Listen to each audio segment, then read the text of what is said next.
Hello and welcome to the Game Day podcast from talkSPORT with me, Sam Matterface, talkSPORT's chief football correspondent Alex Crook and European football guru Kevin Hatchard joining us to discuss, amongst other things, Arsenal throwing away a 2-goal advantage again, Bournemouth leaving it late to down Spurs and take a massive step towards safety, and can anyone stop rampant Aston Villa, Unai Emery's side making a light work of Newcastle on a late charge for the European places? It's all on the Game Day podcast from talkSPORT. Okay, let's get to East London, where there was a huge game between West Ham and Arsenal. It's the second time in 2 weeks that Arsenal have dropped 2 points. It's the second time in a week that Arsenal have dropped a 2-goal advantage. Does that mean that it's advantage Manchester City in the title race? You bet it does. Arsenal were cruising by 10 minutes in, then within 2 second-half minutes, Saka missed a pen before BeIN levelled things up, and that's how it stayed. Is this the day the pendulum swung Man City's way? West Ham 2, Arsenal 2. When you can go after 50 minutes 3-1 up, and probably the game is over, and 2 minutes later you concede the goal. But this is part of football. My worry is after 2-0 that we make that huge mistake and don't understood what the game required in that moment. When Bukayo Saka steps up to take the penalty, the whole nation's holding their breath. What we don't want to see is him missing another crucial penalty. The fact that he does has a huge impact on this game, because within seconds of him missing the penalty, Kevin, at the other end, West Ham are on the score sheet and it's 2-2. It probably was the most pivotal minute and a half in the title race so far. Yeah, if he scores that penalty, the game's over. I think that's fair to say. But I applaud him for taking them. I applaud him for being a young guy who's willing to put his hand back in the fire. I mean, if you think of all of the stuff he endured after that Euro final for England, the fact that he's willing to step up for Arsenal time and time again, I think is really quite remarkable. I think it speaks to his character. And overall, I think Mikel Arteta got it right. His team stopped playing after they were 2-0 up. They started ever so well, but they allowed West Ham back into the game. I thought West Ham were much better than they had been in the Europa Conference League on Thursday. I thought they were a bit lucky to get away with a draw, actually, from Belgium last Thursday. So David Moyes' team deserves credit for the way they fought their way back into the game, had a clear plan, pressed well. But, you know, you have to be relentless when you're in a title race. And what's happened here, if you think about Manchester City's battles with Liverpool over the years, you get to a point at the end of the season where the standard is so high. You drop points anywhere, suddenly it's a total disaster. And that's what Arsenal are undergoing at the moment. That's what they're enduring. It's unbelievable, isn't it, really, when you think about it? They've got a 2-2 draw at Liverpool and a 2-2 draw at West Ham. And it's like the world has caved in on top of them. And it sounds crazy, really. But ultimately, they're 2 games that they had in the palm of their hand. They were brilliant for 25 minutes against Liverpool last weekend, had a swagger about them. They looked like a special team. They started so brilliantly against West Ham, you thought it was going to be 4 or 5.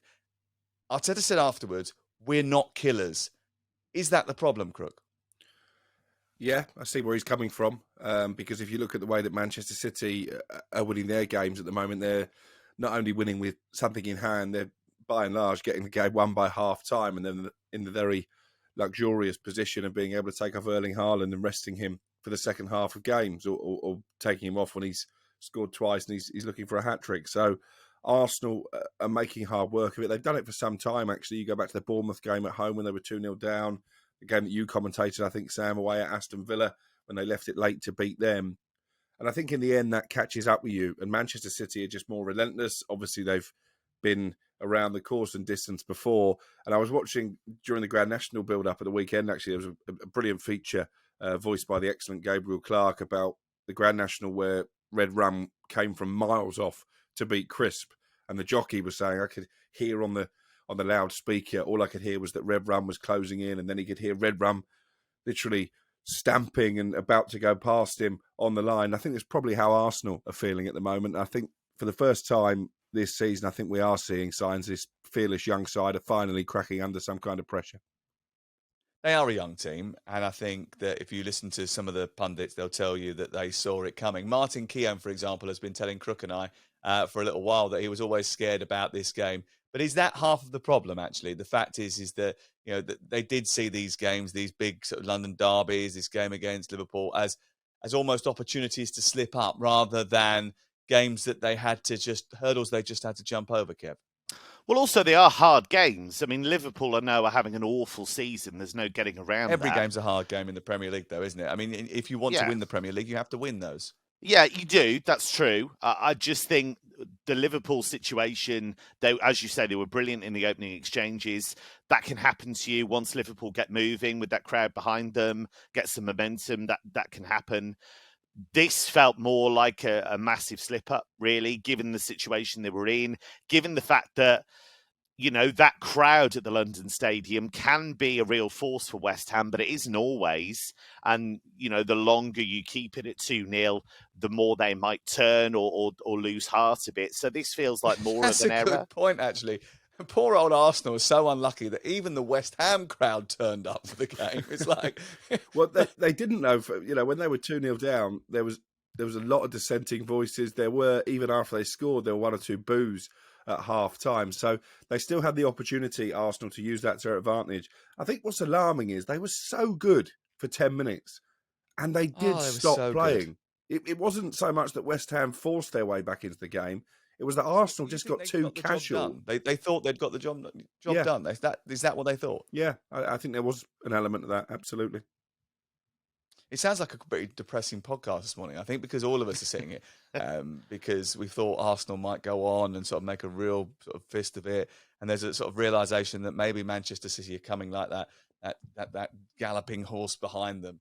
But actually, the real reason that me and Crook are so depressed is because we might have to apologise to Martin Keown. That's what we're really worried about. I don't think there's any might about it, to be honest. We ridiculed him for saying West Ham would be a difficult game. I don't know how much pleasure he'll take in being proved right, but I'm sure there'll be a little bit. Put it this way, he wasn't shy on the text messages yesterday afternoon. That doesn't surprise me. I was like, for Christ's sake, this is the last thing I need. Look, they're still in this, though. They're still in it. They've got, I think everybody's assuming they're just going to get crushed by City later this month at the Etihad. But, they have to see that as an opportunity to show that they're still in this title race. The standard is incredibly high once City get moving like this, but they're still in the mix. No question about it. 145 points in the last 10 games of seasons in the last 6 campaigns. They know how to finish the job, Manchester City. They've got a ridiculous record when it comes to getting over the line. And Arsenal have never done it before. Not this incarnation of Arsenal. Anyway, a word for West Ham. Played very well. Showed a little bit of cojones to get back against the league leaders. The crowd against them after that little poor start where things could have gone the other way. But actually, David Moyes did talk about the crowd, saying, there was a few dissenting voices, but as the game went on, they really roared their team over the line. And actually, they had some good chances to go on and win the game, Crook. They hit the bar late on. Yeah, it was a good chance. It was a tight angle for Mikel Antonio, but he'll be disappointed that he couldn't squeeze the header at the right side of the post. It was good from West Ham. Once they got back in the game, they did play probably their best football of the season. Jarrod Bowen seems to be a player who's finding his form at just the right time. The issue they've got, West Ham, and I don't think they will go down, I never really did, but if you look at the 8 fixtures they've got left to play, they only took 4 points from the reverse meeting, so it's still quite a tricky fixture list, but you have to think that taking a point at home from 2-0 down against the league leaders will give them the springboard, will give them the confidence to go on and probably survive pretty comfortably. I don't see them as one of the teams that are under serious threat. No, I think key now will be their approach to the Europa Conference League Thursday night. Massive game for them, really. I know that people ridicule the Europa Conference League, but let me tell you, if they get to a European final, those West Ham fans are going to absolutely revel in it. Somebody else is looking to try and get to a European final. Manchester City beat Leicester 3-1 on Saturday. They take on Bayern Munich live on talkSPORT on Wednesday. In fact, I'm going to Leeds on Monday night and then going straight from there to Munich to do the game on Wednesday. I'm very much looking forward to it. And Manchester City, I think, are looking forward to it as well, Kevin, after basically declaring like a cricket side at half-time, taking off all of their big hitters, bringing on some of their youngsters and Calvin Phillips and saying, right, let's just get this over and done with. We've got our bags packed, passports ready. We're off to Germany. And they knew they could. That's the sad thing for Leicester. I know Leicester scored a goal, had a chance to maybe make it 3-2, but the gap was so big in that first half that they'd earned the right to make those changes.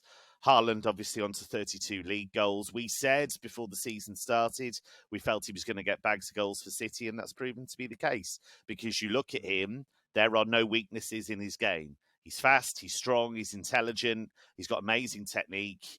The guy is unstoppable, scores all different types of goals. And this is the first season of them working with him. Imagine what it's going to be like once that timing improves, once they work out exactly how to use him. I think that's going to be a devastating combination. I think they... Is it good? Is it good for the league, do you think? No, I don't think so. I think it's good for the league to have him in it in some way, shape or form. But shouldn't he be at Bournemouth or something, just to like even That'd be lovely. Do you know what? That's an interesting debate. Would he get as many goals? I think he would, but in a different way. Because I think what you'd have is he'd be the focal point of that team, whatever team he was at. He'd be the only one who scored goals in that team. He'd be the Ollie Watkins, for example, where everything is being pushed through him.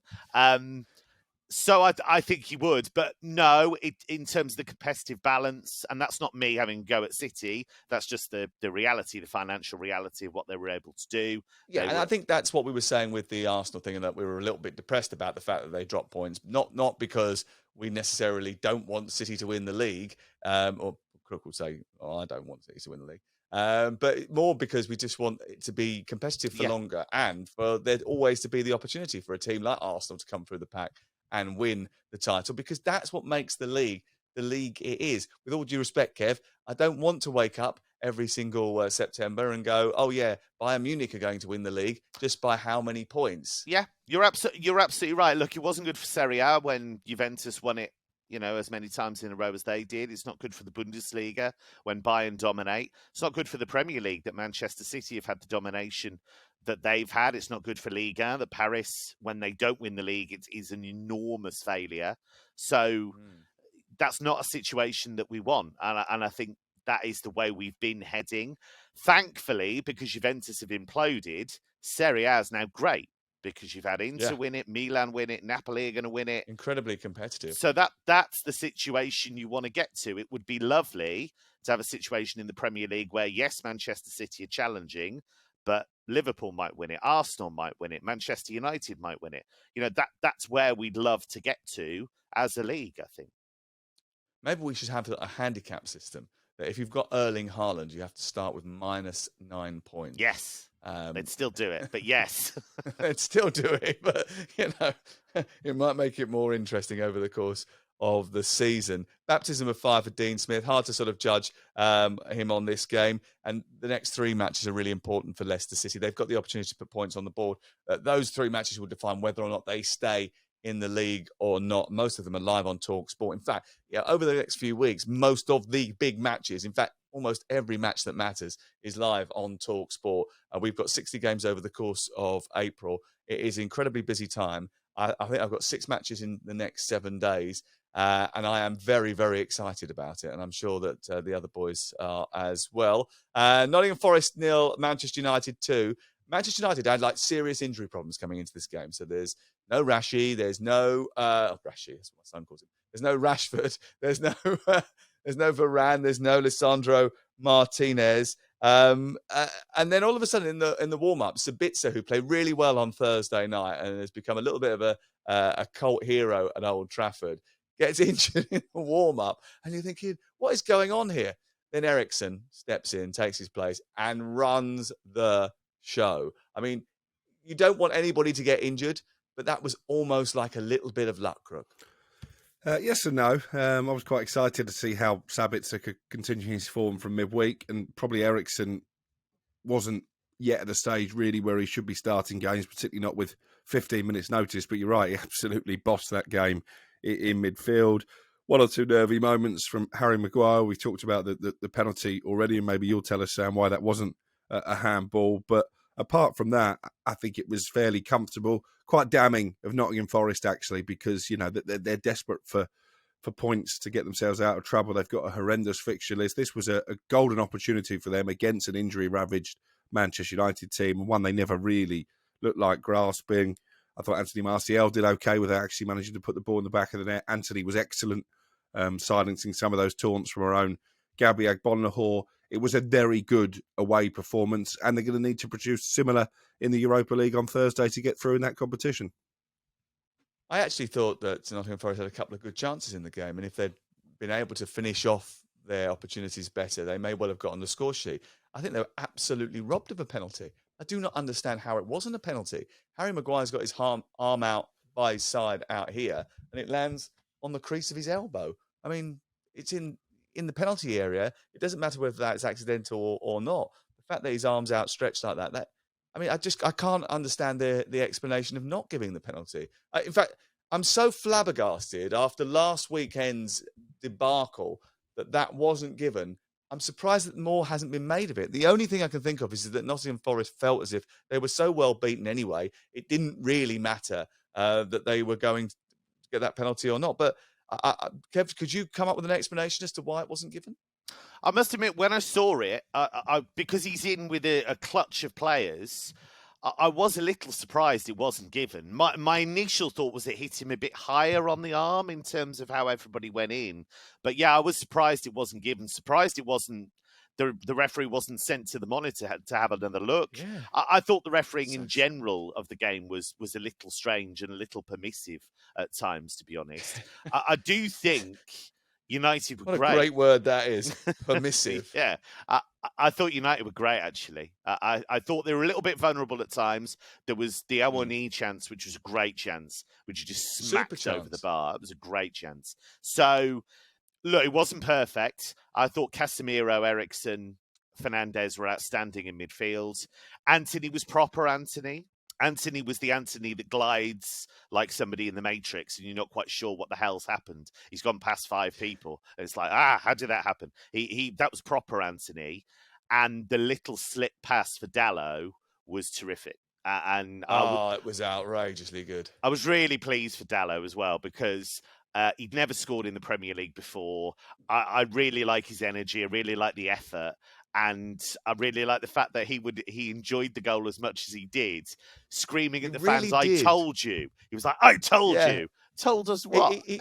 What did you tell us? And also he got so angry about scoring the goal. It was like almost like a lot of frustration came out in that moment, but he seemed to be taking it out on the wrong people. It was a very misdirected outburst of emotion from Diogo Dalot. His first goal, actually, since he scored against FC Sheriff in the Europa League, and his first ever goal in the Premier League, about the 900th time of asking. But he was playing in a different position this weekend. But you're right about the ball. Outstanding. The only surprise in the whole match, actually, was that Anthony, when he scored, didn't score by cutting in off the right flank onto his left foot and trying to bend it into the top corner. That was the only surprise of the weekend. I think he'll be great next season, by the way, Anthony. I think he's going to be one of those players who you slagged him takes off a year to adapt, and I think he's going to take the league by storm next year. There you go. Early prediction. You're having a go at him, weren't you? Early prediction, right? Okay, so after you finish slagging him off earlier in the season. Some of us thought he was good all the way through, you see. You know, we all. I think if you remember rightly, when he signed, I sent you a text message saying I'd seen him in his previous incarnation and said that he was very good and that I thought he would but eventually overpriced. tear up I'm the sure Premier you said League. Overpriced. I don't think I did say overpriced. I think I might have said expensive, something like that. Yeah, but you've got expensive taste, mate, so you know all about that. I love the fact that you're trying to change the narrative after you called him a something like, I think you said show pony. I'm just saying, I can't remember what exactly the wording was. I thought you liked show ponies. That's your thing, Crook, isn't it? Big racing fan. Could you imagine him trying to get on one, though? For a quick trot around the paddock. That's a job Not for a mule, idea. I think. That's a job for a mule. Just a quick word on Nottingham Forest, bearing in mind that Steve Cooper has been under a little bit of pressure. The mood changed a little bit at the end of the game, didn't it? You know, a few boos, bit of a sort of, I don't know, it's just shift I felt in terms of the way Nottingham Forest were feeling. They're going to struggle to stay up now, and that is a real shame because, they add so much to the Premier League. Kev. Look, the fans were terrific for most of it. I thought they were really loud, really supportive. I think that the glaring issue with them is the lack of creativity. That's the thing. Brennan Johnson, they couldn't get him into the game. I thought United dealt with him very well in general. The one thing I thought was a real surprise, and I think was a real error, actually, was Harry Maguire looked terrified, I thought. Picked up a yellow card against Awoniyi really early on. Awoniyi is big, strong and quick. Just get him up against Maguire and isolate him in as many opportunities as you can just to make him bring Awoniyi down. They just didn't do it. They just didn't test Maguire enough after he picked up that yellow card. I thought he was a walking red card after that, genuinely, and they just didn't really isolate him. And I thought Gibbs-White was disappointing. They've got the lowest expected goals figure in the whole league, and you can see why, because they just don't make enough chances. Yeah, it's a real shame, isn't it, in terms of recruiting loads of players, bringing lots of different bodies into the group, but actually forgetting to get the one thing, or not being able to get your hands on the one thing that makes a real difference in this league, and that is putting the goals in the back of the net. And, Chelsea have had the same sort of scenario. They've gone around Europe, they've spent loads of money, but ultimately they've come back with everything but the thing that they really, really need. They were part of Saturday's action. Let's get stuck into Saturday's games now, starting with a thriller at the Tottenham Hotspur Stadium. Ouattara for Bournemouth! Can you believe it? Bournemouth have won it in stoppage time, and a monumental moment in their fight for survival. Maybe as we get nearer to the end of the season, maybe the goals feel slightly bigger, but everyone enjoys a last-minute winner. We allowed them to score with two mistakes. This is a problem. It's not a tactical problem because it's an individual mistake. Spurs 2, Bournemouth 3. Now, who saw Bournemouth beating Spurs coming? Who saw that? Who saw that coming? Well done. Anyone? Well done. Anyone? I thought they'd get a point. You went one step further and you called it. It took until the 96th minute, but your prediction was bang on. And hold on, they were leading for ages before that, and then damn Juma turned up, and I was standing in the kitchen going mad, going, what the hell's going on here? How has that happened? And then 3 minutes later, I was dancing around again. No, not enough's been made of it, by the way, because ultimately it didn't change the outcome, but that goal should have been ruled out. Harry Kane clearly is standing right in front of the goalkeeper in an offside position. I was watching it with Mrs. Crook on Sunday morning. She said the goalkeeper should do better there. I said he can't see the ball because Harry Kane is standing in front of him. If Bournemouth hadn't won the game, I think they'd have had He wasn't directly in the eye line, was he? It was just slightly to one side, which I think affects the judgment. But in terms of where the ball goes, it's straight through Harry Kane pretty much, which means that the goalkeeper is impeded in playing it. I think it should have been ruled out. But right. What character from Bournemouth to go straight up the other end almost. Well, Richarlison's missed a sitter in between. It was such a dramatic conclusion to the game. Solanke's composure, the speed of thought to tee up his mate. And then Dongo Ouattara, first goal in English football, could have been forgiven for just trying to smash it. He absolutely places it to perfection. He's been superb since coming on, while also having some issues. He was fasting for Ramadan. He had to come off very early in the game against Leicester. So he's obviously very strong-minded as well. And they won't admit it themselves, but I think Bournemouth are tantalisingly close to safety now. And you mentioned Nottingham Forest, and I want to make one point about them, and Bournemouth are part of the conversation. Of the three teams that came up, I think most people thought that Bournemouth and Fulham would be the two most likely to go back down again, and that Forest possibly, with that home crowd, could stay up. They've done it in the right way. Forest have done it in the wrong way. I think it's embarrassing the way they've conducted themselves with so many signings. So credit to Bournemouth and Fulham. They've stuck to their game plan and they're going to reap the rewards.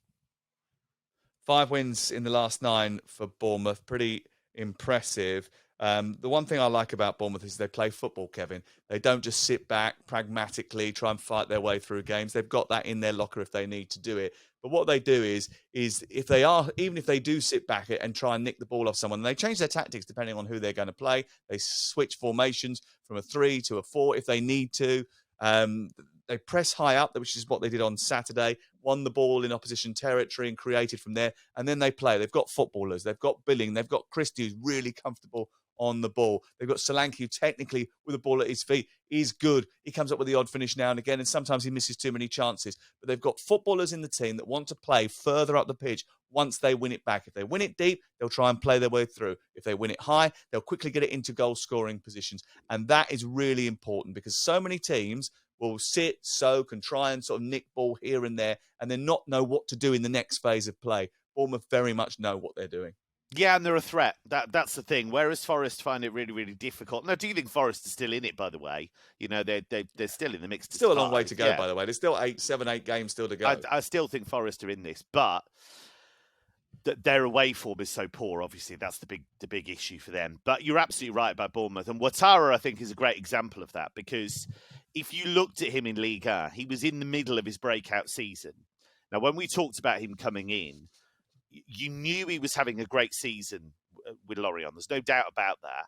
But still very early in his football development. So what I was intrigued to see was to whether he could take that fun factor, whether he could take that boldness into the Premier League. And I think what Gary O'Neill has done is he's given him a framework to do that within. So yes, he has his responsibilities, but you can see that he's a liberated player. He wants to run at people. He wants to make things happen. And the way he took the goal, I thought, was sensational. To have the composure in the penalty area, to have that touch, to open it up, really very impressive. And Solanke gets a lot of stick because he doesn't score enough goals. That's absolutely true. But there's always been a good player there in terms of his technical ability, in terms of his awareness. And I think we're seeing that too. So, yeah, I think you're absolutely right. They're getting the rewards for being bold in attack. Yeah, obviously couldn't afford a proper bus, though, because they turned up 15 minutes late. And as a result of that, the game kicked off late as well. Another miserable outing for Spurs. And Davinson Sanchez is this weekend's light bulb, you know, on and then off again. Anthony Gordon had to put up with it the week before. And now Davinson Sanchez has to as well. But then again, with all due respect, it is his own fault. He did give a ball away for the Vinya goal, and then he passed the ball to Solanke inadvertently for the second goal. I mean, let's be honest. He hasn't had a very good time at Spurs, has he? And maybe that's because he's not quite up to the level that is required of a Premier League defender, Crook. Well, you talk about badly run football clubs. He's the beacon for that because they paid huge money to sign him, and he's been a disaster. He's a disaster almost every time he steps over the white line. I can understand the Tottenham fans' frustrations. It's always unsavoury when you pick on a particular individual, but they've had enough, haven't they? You look at their last two games, they effectively lost at home to Brighton. They have now lost at home to Bournemouth. They've got no chance of finishing the top four. You look at their run of fixtures, they might only get 2 wins between now and the end of the season. And, you know, they're going to have to go back to the drawing board and have another reset and try and get a manager who probably isn't of the elite calibre, because I don't see that someone like Nagelsmann is going to take that job. I still think they might go cap in hand to Pochettino. I still wouldn't rule that out. Do you know what? It's interesting because I think a lot of Spurs fans thought I was being particularly, agitating when I suggested that there was no chance of making the top four. I said, I think, a couple of weeks ago, they've thrown away a place in the FA Cup, they've thrown away a place in the Champions League, and they will throw away their place in the top four. And the reason I was so confident about that is because these performances are not new. This is how they have been performing over the whole season. And eventually, it catches up with you. I actually don't know how they've got away with it for so long. They're fifth in the league. It's amazing because they aren't that good and they haven't been playing well at all. They've been playing below their level all season. It's remarkable. You know, they nicked a place in the last 16 of the Champions League, by the way, in the last 5 minutes of their game. I think it was away in Lisbon or something. I did their last game. Anyway, they nicked a place in the Champions League in the last few seconds of the group stage. Oh, in Marseille. Yeah. It was in Marseille, wasn't it? Yes, yeah. Sorry. It was in Marseille. They nicked that place. They didn't deserve it, and they got a little bit lucky with the other results. They played poorly in that competition. They played really poor in the Premier League. And, you know, Stellini's conducted himself really poorly. He conducted himself poorly on the touchline the other week, and he fell out with Roberto De Zerbi. And now he's fallen out with Gary O'Neill as well, refusing to shake his hand after the game. There's one common denominator here, and that is him. So obviously he needs to improve his conduct in and around other football people. We did speak to him though afterwards and asked him why he did bring on, and then take off Davinson Sanchez, and this is what he had to say. Yeah, I thought it was too early in the game to change the system in the second half. If we progress well in the game, I don't need to change Davidson. But after they score the second goal, was compulsory to change and try to do something better, and we did. So the reason was this. Well, he's got some bridges to repair with quite a few people, I think, Christian Stellini. It hasn't really worked out, this change in the dugout for them, has it, Kev? No, I think he later went to apologise to Gary O'Neill for that, didn't he? He waited until he'd done his interviews, apparently, and then went and...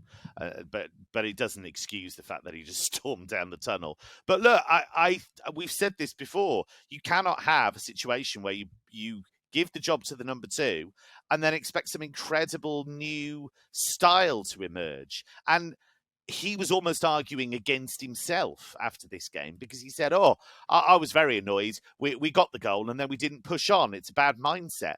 You've been part of that mindset all season. You're the coach, fella. Yeah, but it's like literally, this is what you've done for the whole season. You've had that kind of real caution about it. I mean, you look at the attacking players they've got, you could really cut loose with that team if you wanted to.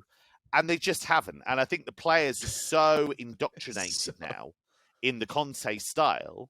And it was successful last season to a point because they got top 4. So you can't take that away from them. They did well to finish above Arsenal. But this season, where it was supposed to be the next step, they haven't taken that next step. They got wound up with Conte. He got wound up with them. Conte obviously had, difficulties with Levy. The whole thing's a mess. The whole thing is a mess. And like Chelsea, it's about, everything should be there for a manager to go, wow, what a job. What a job. Amazing facilities, amazing, squads, live in London, work in London, great. But they're making it as unattractive as they possibly can at the moment, and it's not great. Chelsea won Brighton 2. Chelsea finally scored a goal and no one knew what to do. It was one of those moments where it came against the run of play. Conor Gallagher was played in by Mudryk, who actually showed flashes of what he has in the game. Not much, but a couple of flashes of what he has. Gallagher then hits the ball into the ground. It hits Duncan, goes in. And everyone's like, what do we do now? What? A goal at home in the first half? This never happens. I remember my brother actually texted me going, I've forgotten what to do here. They were totally outplayed. It was a dreadful, dreadful performance. It was one of those games where it was unfair on Brighton that it was only 2-1. It should have been about 5 or 6. Kepa Arrizabalaga has not been a £72 million goalkeeper over the course of his career at Chelsea, but he made probably 4 or 5 world-class saves that kept Chelsea in sort of a respectable distance to Brighton. They were so far off the pace. They looked unfit. They looked like it wasn't really for them. We're going to get beaten. The first half, they sort of competed a little bit. Once they went 2-1 behind, when it went 1-1, they just sort of went a little bit limp, really. And, I know that obviously they had to make changes because Reece James had a hamstring injury. N'Golo Conte can't play 3 games in a week. And Thiago Silva is older than me and Crook put together. So there's no way that he could play on a Saturday and on a Wednesday night in the Champions League. But seriously, the attitude of the players is absolutely shocking. Frank Lampard came out afterwards and said they weren't even doing the basics right. I mean, they weren't even doing the basics of the basics right. It was so bad. And the ownership have got to take a lot of the blame here because they've assembled this squad without any fault. And as far as I understand it, agents have been pumping players into that football club over the course of the last year. And there's been no real strategic plan. And whoever goes into that club, whoever it is going to have an incredible job in trying to turn it around because there's too many players that are obviously confused about what the future holds for them. They don't know what's going on. They've probably got 2 or 3 players in their position that they're fighting for. They don't know if they're going to be in the team next year. There's literally nothing to play for this year because they know they're not going to beat Real Madrid. And even if they do, they're definitely not going to beat Manchester City. So the season is over And that's how they're approaching football matches. The feeling at the training ground, from what I understand, is embarrassing, really. Can I congratulate you on blaming everybody there apart from Frank Lampard? That is magnificent. Well done, the chief Lampard cheerleader. What would you like to blame? What would you like to blame Lampard for? Well, he's still setting the team up. He's still the one who's trying to come up with the game plan. And if you speak to any of the players, if you ask Raheem Sterling what he thinks about the game plan, he'll say, "This is great because I feel like we're more prepared than we have been over the course of the season." So what is it you want to blame him for? You speak to you've got context, you've got a route to Raheem. You ask that question and see what comes back. In one dugout, you've got a manager who is in a position that his CV doesn't really warrant. In the other, you've got an absolute magician in Roberto De Zerbi. So to expect Frank Lampard to set a team up to beat De Zerbi, I think is fanciful in the extreme. And when you're an interim manager, Wreck-It Ralph found this last season, you don't have that authority in the dressing room because players know that you're only stopping by. You're not going to be there at the end of the season. It means the message gets diluted. That's if they're listening at all. And when he comes out and chucks them under the bus 3 games into his tenure, I'm not sure that's going to help anybody. Well, you just answered your own point, because ultimately he isn't qualified to do it, and he isn't going to be there long term. So you're blaming Frank Lampard is the wrong thing. It's not Lampard's fault that he got the job. You should never really. He's never going to turn down the chance of managing Chelsea. That's not going to happen. When you're Derby manager and Chelsea come along and say, "Well, we've got a transfer embargo. Any chance you can come in?" He was not stupid. He knew that was going to probably only last a year and a half, because everybody only lasts a year and a half at Chelsea, especially at the time. He had to deal with a pandemic. He had to deal with a transfer embargo. They still got in the Champions League. So he didn't do as badly as people make out. The Everton scenario, Everton have gobbled up every manager that has ever been there. I don't think Frank Lampard is Pep Guardiola. I do not believe that he is Jurgen Klopp. I do not believe he's Julian Nagelsmann. I believe he's a young football manager who was taken from the Championship and who's given a job because of the fact that he was an England great and a Chelsea absolute stalwart. It was probably too much for him too early. Now, ultimately, the reason he's come back is to help out, because Bruno didn't want to do it and because Potter couldn't do it. And Potter, by the way, has got a lot more coaching experience than Frank Lampard, and he couldn't get a tune out of this group. So expecting someone who didn't bring them in, hasn't got a relationship with them, to come in out from the cold and change a complete mess of a culture in 3 games is stupid. But it was never going to happen. And that's okay, because they're getting to the end of the season and then they're going to spend a load of money again on getting in a big name manager and hope that he can wave a magic wand. You're in the same territory as Manchester United were in a year ago. The next appointment through the door is the most important. They need someone who can come in, command the dressing room, and somehow work out what the best tactics are with that rabble of a squad that they've assembled, Kevin. But there's a general point about managers here, and there were pundits who were quite happy to say about Roberto De Zerbi, he doesn't know our football. They were quite happy to look at his CV. And you're talking about Graeme, aren't not you? just Graeme. The same pundit who describes Casemiro as a steady Eddie. But not just Graeme. There are others. But yeah, he was the chief when it came to this.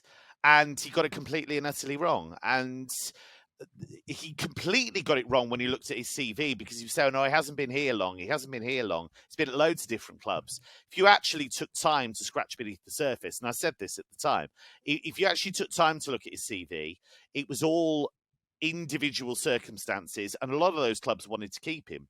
But if you look at Benevento, for example, when he was there, they were getting smacked every week. They were bottom of Serie A. Those players were not up to it. But what he did was he put a style in. They were bold. They tried to play his football, and he got a lot of plaudits for that. And people noticed, and they went, "Well, these players are terrible, but look what he's doing with them." And Sassuolo, he was able to build something over years, and he learned. He had a lot of defeats, he had a lot of knocks, and he learned. And that is how you become an elite manager. Can't all be like Guardiola. He's a one-off. Can't all be like Guardiola and just parachute yourself in and do this incredible job. And even he had experience before that to a certain extent. And so somebody like De Zerbi has really honed that craft over years. I don't blame Lampard either. He shouldn't be in the job. It's a nonsense. There's no industry elsewhere that would go, oh, we sacked that guy a couple of years ago. Let's bring him back just because he knows the training ground, whatever the hell that means. And the Wi-Fi post. Yeah, it's ridiculous. I don't blame him. He was always going to say yes. He's never going to say no to Chelsea. Fine. Of course he is, and he's trying to help out. Inadequate. They're in a situation where they've got no one to steer the ship. Yes. It's nothing to do with him. Why He's get there rid of Potter? He's literally there just... I don't understand. Why get I rid don't of understand. Potter? It's brainless. We had this conversation a long time ago. What they should have done, they should have sacked Potter ahead of the Borussia Dortmund tie, right? Because all that mattered at that point was the Champions League, and there was long enough to get a tune out of the players so that they could get something in terms of European football next season. They should have done it then. They waited far too long. They did it 6 days before they went to Real Madrid. It's absolutely ludicrous. But then again, a lot of what they've done has been ludicrous. They haven't got it. They haven't got the nous of the football world yet. They've walked in, and I remember speaking to someone at Chelsea last summer in the first couple of months of the Todd Bowley Clear Lake Capital regime, saying, do you know what? Overall, I think it's going to be okay. Like over 2 or 3 years, it'll be okay. The building blocks will eventually come together. But the first couple of years is going to be really erratic, and it's going to be hard because they've got big personalities, they've got big pockets, and they're going to want to do it their way. They're going to find out really quickly that they can't do it their way, and they've got to do it in the way that is conventional, that gets things actually working on a football pitch and behind the scenes. But eventually, it will come through the other side.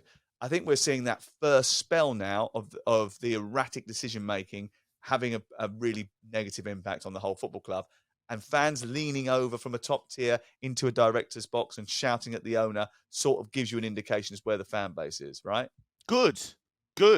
Fans as long as it's not abusive. I don't know exactly what the content was. I've seen the I don't think they were asking what he was having for dinner, Kev. I'd imagine there was a fair amount of abuse. But you know, in terms of as long as it's Mr. not Bowley, we're not happy with the way that the team are playing. No, that's how I would do it. I know it's Chelsea, but you're being a little bit ambitious there. Yeah, that's fair. But look, I've got no problem with that. Fans should be able to. Fans pay their money. They should be able to have dialogue with the owners, however strong that dialogue happens to be.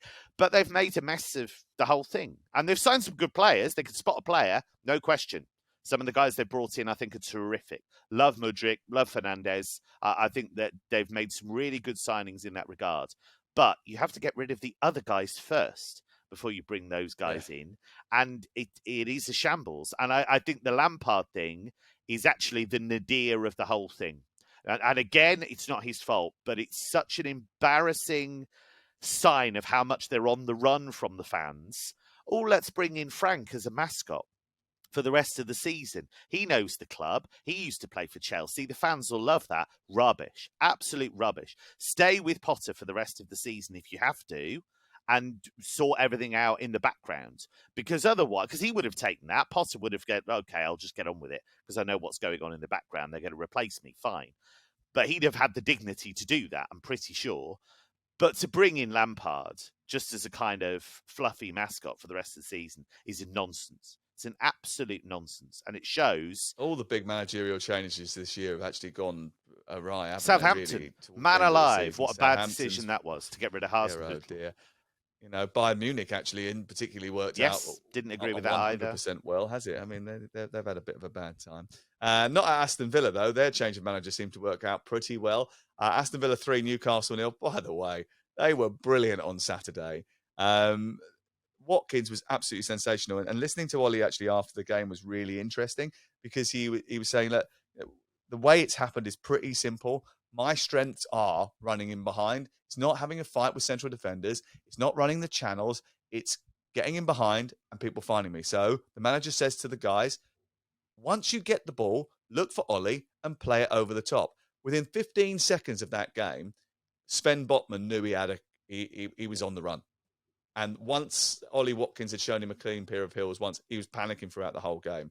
It was a terrific display. They were brilliant to watch. And you know what? I have to hold my hands up and say I wasn't blown away by Unai Emery at the beginning of his tenure. I think I got a little bit unlucky by watching their Leicester Stevenage and Wolverhampton Wanderers games. But I was very impressed on Saturday, Crook. And it wasn't just Watkins, was it? You know, Moreno, I think, was their only signing in January. He was superb. Tyrone Mings, who I think was more affected by being stripped of the captaincy than he has said publicly. That was a bit of a brain freeze from Steven Gerrard, but he was sensational, showing the kind of form that got him in the England squad. He's getting the best out of John McGinn. I think he's been terrific, Unai Emery. I think their charge has come too late for the Champions League places in terms of the fact they've played more games than everybody else, but they've got every chance of getting in Europe. To go from 17th, where they were when Gerrard left, to even be in that conversation, I think makes Emery a contender 16th. for manager of the season. 16th, I think. 16th, sorry. That one place is all important. I don't think they'll make the top 6, sadly, because they've got tough games to come between now and the end of the season. And I think the other teams have got games in hand on them, around them. So I think they're in a little bit of an advantageous position at this moment in time. But you never know, because the end of the season is one of those weird things where certain teams do take their foot off the gas. So there's every chance that could change. Newcastle looked a little bit light, I thought. They had a couple of good chances. There was one brilliant ball from the right-hand side, which was just off the pace in getting to. He should have dived in and prodded that home. Didn't do so. As a result of that, Almiron had a big chance as well. They missed chances, I think, on Saturday, and to make it more of a game in that second half. But look, they're still favourites for top 4, I think, because the other contenders are Tottenham Hotspur. And Brighton. Let's get to the rest of Saturdays. No, Brighton aren't contenders for top 4. They're contenders for the top 6, and that will be an amazing, outstanding achievement. Don't try and drive them into the top 4. It's not going to happen. You're going to be thoroughly disappointed. Aren't there 2 games in hand, Manchester United and Newcastle? Maybe they can make the top 4. Manchester United and Arsenal, they're both I think, actually. They've got to play Newcastle as well. They have, yeah. Okay? Yeah, so it's a big game, especially at the top end of the table. Right, okay, we'll preview those when they come around. They'll probably be live on talkSPORT because most of the games are. Let's get to the rest of Saturday.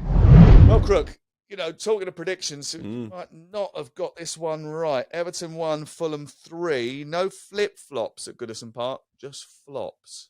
Terrible result for Everton. Fulham saw them at Bournemouth a couple of weeks ago. They looked like a team who were on the beach, obviously missing their main man up front in Mitrovic. I thought that was a huge opportunity for Everton. And what would worry me, they had that sort of immediate bounce when Deitch came in. You were there. You did the game for talkSPORT. They beat Arsenal. Well, the bounce ended there. They very quickly have run out of puff. I think they'll probably be okay because of the 3 teams in the relegation places. But I tell you what, they're not making it easy for themselves to stay up. That was a disastrous result. It's interesting, isn't it? Everton manager comes in, they go backs to the wall, they keep a clean sheet and get a couple of big results, and then very quickly they revert to type. I've seen that before. Just trying to think. Is this you trying to you bolster defending Frank Lampard again? We'll call this the Frankie Says Relax podcast, shall we? Do you know what was really interesting though? It was the way that Sean Dyche said it on Saturday in the interview after the game. He was like, "Yeah, that felt like it was back to what it was like before I was here." And it's like, it's only been 6 weeks. It's like that is it though. That's what happens to Everton. It's not just Frank Lampard. It's what happened with Rafa Benitez. If you remember, Rafa Benitez came in. They were brilliant for the first 4 weeks of that season, and then they went off the boil again. The same with Carlo Ancelotti. They had a brilliant start to the campaign, then went off the boil again. It seems to be a cultural thing at Everton. It's so bad. I mean, that was the second goal or the third goal where Tarkowski unnecessarily goes and smashes someone inside opposition territory, wide on the touchline, gives away a free kick, then backpedals and tries to get back into position. The ball goes over his head because he gets caught underneath the ball. It hits Michael Keane as he's trying to get out of the way, bounces into the path of the forward, and that's it. It's over. It's done. Go home. Yeah, it was pretty dreadful. Dan James scored. Well, yeah. I think what was alarming as well was how open they were in midfield. They were completely overrun in midfield, and that's not supposed to happen in a Deitch team. So that I think was probably the most alarming result they've had since he's been there, really. And that's another game off the board, and so still got a lot of work to do. I think they'll be okay, but I think it'll be tighter than a lot of people expect. Can I get one of those T-shirts that says Frankie Says Relax? With Lampard's face on it, presumably. With Lampard's face We'll on patent in the it. middle, obviously. Southampton 0, Palace 2. Actually, we should mention that Dan James is doing more to keep Leeds up than Leeds United themselves. And he's on loan from Leeds at Fulham. Southampton 0, Palace 2. Crookie, you were there. How bad were Saints? Because actually, didn't they have a couple of good opportunities and, sort of dominate that first half? I read that Crystal Palace only had 2 shots on target in the game. That was the 2 goals. Dominate's a strong word. Palace were there for the taking. They weren't particularly good, Crystal Palace, but Southampton was so passive, so obsessed with keeping possession rather than actually trying to show that ruthless streak that will keep them in the Premier League. And again, I mentioned it on last week's podcast, and I've got nothing personal against this guy, but Ruben Sellers still talking about identity, philosophy, still reluctant to chuck on the big man up front. They are sleepwalking into the Championship. There's no sign of them waking up anytime soon. He looks the part. He's got his crooky roll neck. He's got his blazer. He speaks the right talk, but his players aren't walking the walk. And well, they're walking one way, and it's down. They're gone. They've got absolutely no chance. But he shouldn't be in the job. Why is he in the job? It's mad. I cannot understand. Again, how often have we talked about this, Kevin? There's so many situations, and I've bemoaned it. And we joke about the Lampard situation, but it's the same thing. It's football clubs who spend all this money on players, training, diet, nutrition, transport, making sure that the sleep patterns are 100% perfect, and then they employ just the bloke who happens to be around in order to steer them through the biggest league in the world where there is stuff to play for. It is mad. It's negligent. But right, so Crookie, you know this. You were telling me for a while that the Hasenhüttl thing wasn't necessarily working. There was a lot of talk about him going, all that stuff. I understand that. I get that. And sometimes if you've been a manager at a place for a long time, the message isn't necessarily getting through. However, if they kept him, my suspicion is, and I will never know this for sure, but my suspicion is they wouldn't be in the bottom 3. My suspicion is a very experienced, very good coach would have silenced the dissenting voices in the end if he'd been given that authority to do that, and they would not be in the bottom 3. They've got rid of him, got Nathan Jones in, which was just so mad that people might think it didn't even happen. It was just some terrible dream for a few weeks. So he's gone. They flirted with Jesse Marsh. That didn't work out. And ended up with Ruben Sellers, who may well end up being a very good coach, but he has no track record. Shouldn't be there. So it is mad that this is the point where they've got to when they had an excellent coach with a good CV and they got rid of him. It is insane. How are Stellini, Sellers and Lampard steering Premier League football clubs at this stage of the season? Clueless owners. I think you can chuck Dean Smith into that as well, with the greatest respect in the world, when you look at what happened at Norwich. But Southampton were in a very privileged position. Guys, by the way. They're in a very privileged position because sacking Ralph Hasenhüttl wasn't a knee-jerk reaction. The timing was slightly knee-jerk because the plan was to get rid of him during the World Cup. They got battered at home by Newcastle, so they accelerated that decision. But they've been planning for weeks, if not months, to make that change. How on earth do you have the foresight to know you're going to change your manager and you appoint Nathan Jones? That's one of the big mistakes you've mentioned. Ruben Sellers comes in, wins his first game at Chelsea. Everybody wins at Chelsea. And they give him the job until the end of the season. Why did they need to do that? They've won one game since then. They lost to Grimsby in the FA Cup. That was an absolute humiliation. The signings they've made, they've paid £18 million for a 6'7" striker the manager doesn't want to use. They've got Mislav Orsic, who was a World Cup semi-finalist. The manager's not interested in using him either. He signed in January. Terrible transfer window. So the summer, they filled the team with kids. They've got a number one goalkeeper who is going to be very talented one day, but is nowhere near ready to be a Premier League number one. Every decision that Sport Republic have made this season has been a disaster. They got Jan Bednarek back from Aston Villa. He basically said he didn't want to be there anymore when he went to Aston Villa. Couldn't get a game at Villa because he isn't very good. It's incredible. Crook wasn't going to talk about Southampton because as far as he was concerned, they were dead to the Premier League. But he's made a very good case for burying them even further. We will, I'm sure, revisit that towards the end of the campaign. Wolves beat Brentford by 2-0, 2,155 days since his last Premier League goal. Diego Costa back on the score sheet in the Premier League, and back-to-back wins for Wolves as well. Monday night, we've got Leeds against Liverpool, live on talkSPORT. Tuesday night, Chelsea against Real Madrid. Wednesday night, Bayern Munich against Manchester City. Thursday night, Sevilla against Manchester United and West Ham against Genk. And Friday night, Arsenal against Southampton. Wall-to-wall football on the station where the matches matter.